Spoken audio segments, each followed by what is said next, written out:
여러분, 안녕하세요. 오늘 해설에서 다룰 주제는 기독교 역사상 가장 경이롭고 또 신비로운 주제 중 하나입니다. 바로 예수 그리스도의 부활하신 육체인데요. 흔히들 부활이라고 하면 단순히 죽었다가 깨어난 소생 정도로 생각하기 쉽잖아요.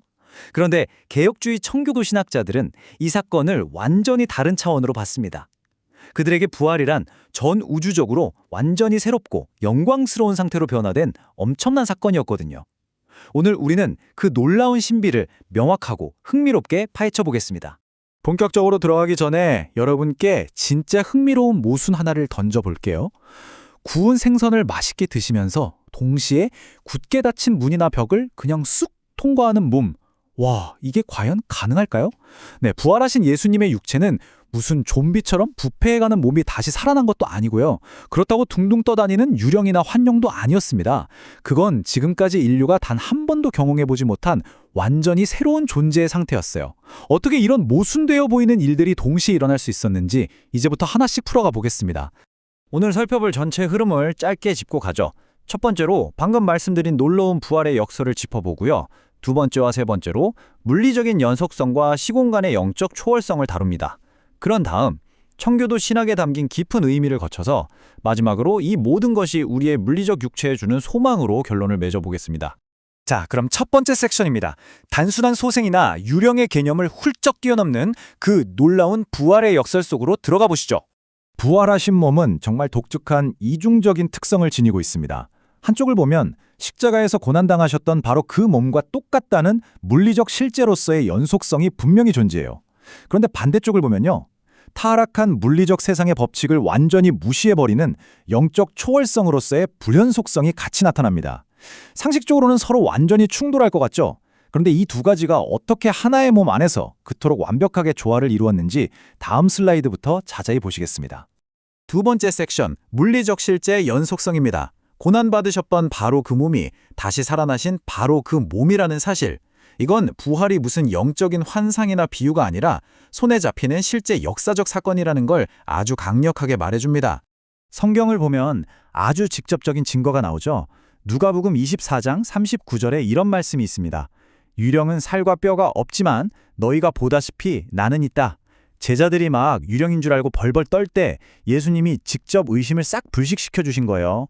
심지어 도마한테는 직접 다가오셔서 손과 옆구리의 상처를 만져보라고까지 하셨잖아요. 만질 수 있는 살과 뼈가 분명히 존재했다는 것. 이게 바로 첫 번째 물리적 증거입니다. 그런데 만져본 것보다 훨씬 더 결정적이고 시각적인 증거가 등장합니다. 제자들 코앞에서 구운 생선 한 토막을 직접 잡수신 거예요? 여러분, 유령이 생선을 씹고 소화시킬 수 있나요? 절대 불가능하죠.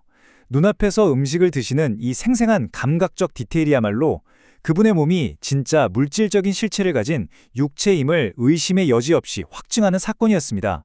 여기서 우리는 진짜 흥미로운 신학적 포인트를 만나게 됩니다. 예수님이 그 완벽하고 영광스러운 몸을 입으셨는데도 굳이 십자가의 못자국과 창자국은 지우지 않고 그대로 남겨두셨단 말이죠. 왜 그러셨을까요? 개혁주의 청교도들은 이걸 단순한 흉터로 보지 않았습니다. 그들은 이것을 승리의 흔적, 즉 영광스러운 훈장이라고 불렀어요. 이 지워지지 않는 흔적들은 예수님이 우리를 위해 치르신 그 엄청난 대속의 사랑을 영원토록 기억하게 만드는 상징인 겁니다. 자, 지금까지는 물리적인 이야기를 했고요. 여기서부터는 우리가 진짜 SF 영화에서나 볼 법한 초자연적인 요소들로 넘어갑니다. 세 번째 파트, 시공간의 영적 초월입니다. 부활하신 몸은 그냥 좀 건강해진 몸이 아니라 전혀 다른 차원의 신령한 몸이 되셨어요. 생각해보세요. 제자들이 두려워서 문을 꽁꽁 잠그고 숨어 있었는데 예수님이 그 닫힌 방 안에 갑자기 짠! 하고 나타나십니다. 또 엠마오로 가던 제자들 앞에서는 호련히 훅 사라지기도 하셨고요. 공간의 제약을 완전히 초월해 버리신 거죠. 게다가 제자들이 즉각 알아보지 못할 정도의 영광스러운 광채를 지니셨고 무엇보다 더 이상 질병이나 배고픔, 고통, 그리고 죽음의 지배를 아예 받지 않는 불멸의 육체가 되신 겁니다. 인간의 한계를 완전히 벗어난 참으로 경이로운 상태죠. 우리는 지금까지 부활체의 특징이라는 사실, 즉 무엇이 일어났는가를 살펴봤는데요. 이제 네 번째 섹션에서는 개혁주의 청교도 신학의 안경을 끼고 도대체 왜 이런 기적 같은 일들이 일어났는지 그 깊은 신학적 이유를 한번 파헤쳐 보겠습니다. 청교도들의 생각을 제대로 이해하려면 먼저 승귀라는 개념을 하나 짚고 가야 합니다. 한자로 오를 승, 귀할 귀, 말 그대로 높아지셨다는 뜻이에요. 개혁주의는 예수님의 삶을 낮아지신 비하의 단계와 높아지신 승귀의 단계로 나누거든요. 부활하신 육체는 바로 이 승귀의 화려한 첫 출발점입니다. 즉, 이제 나는 더 이상 십자가의 수치나 죄의 짐 아래 있지 않다. 만유의 주저로서 모든 권세를 가진 영광의 상태에 들어섰다라고 선포하는 엄청난 신학적 이정표인 셈입니다. 그래서 청교도들이 이해한 부활 육체의 의미는 이렇게 딱 세 가지 핵심 기둥으로 요약해 볼 수 있습니다. 첫째, 신성과 인성의 연합이에요.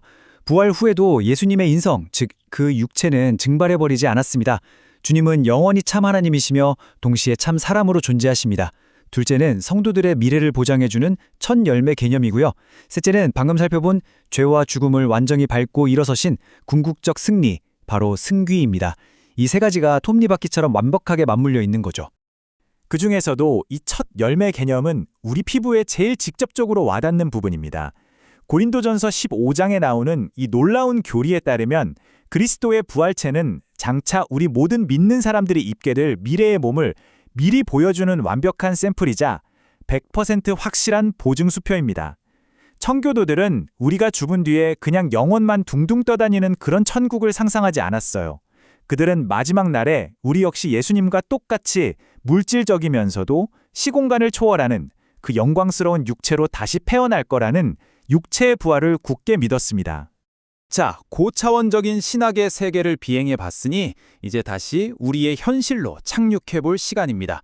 마지막 섹션, 우리의 물리적 몸을 위한 소망입니다. 이 수백 년 전의 깊고 무거운 신학이 오늘 당장 피곤하고 아픈 몸을 이끌고 출근하는 우리에게 대체 어떤 위로가 될 수 있을까요? 놀랍게도 이 규례는 우리 삶을 통째로 바꿀 세 가지 강력하고 실용적인 위로를 줍니다. 첫째는 육체의 존엄성이에요. 우리 몸, 이거 언젠가 쓰다 버릴 일회용 껍데기가 아닙니다. 부활이 그걸 증명하잖아요. 우리 몸은 장차 영광스럽게 변화될 소중한 하나님의 성전입니다. 둘째는 바로 산소망입니다. 아침에 눈 뜰 때마다 어깨 결리고 관절 쑤시고 다들 노화의 과정을 겪으시죠? 하지만 예수님의 부활체를 보면 우리에게도 질병과 고통, 늙어감이 완전히 사라질 완벽한 회복의 날이 온다는 걸 소망할 수 있습니다. 셋째, 중보의 확신입니다. 부활하신 주님이 지금도 우리와 같은 육체의 한계를 다하시고 하늘에서 기도해 주십니다. 그러니까 우리가 육체의 고통 속에서 아파하며 드리는 기도, 그분이 누구보다 완벽하게 공감하시고 응답해 주신다는 든든한 확신을 가질 수 있는 거죠. 그래서 오늘의 이 길고 깊은 이야기를 아주 깔끔한 공식 하나로 요약해 보겠습니다. 바로 이겁니다. 인간의 물리적 실제 더하기 하나님의 초월적 영광은 우리의 궁극적인 소망이다. 부활하신 예수님의 몸은 이 두 가지가 완벽하게 결합된 결과물이고요. 이건 우리의 구원이 그냥 보이지 않는 영혼 구원에만 딱 그치는 게 아니라 우리의 육체와 삶 전체를 완벽하게 회복시키려는 하나님의 위대한 마스터 플랜이라는 걸 보여주는 최고의 증거입니다. 이제 해설을 마무리하면서 여러분께 질문 하나를 남기고 싶습니다.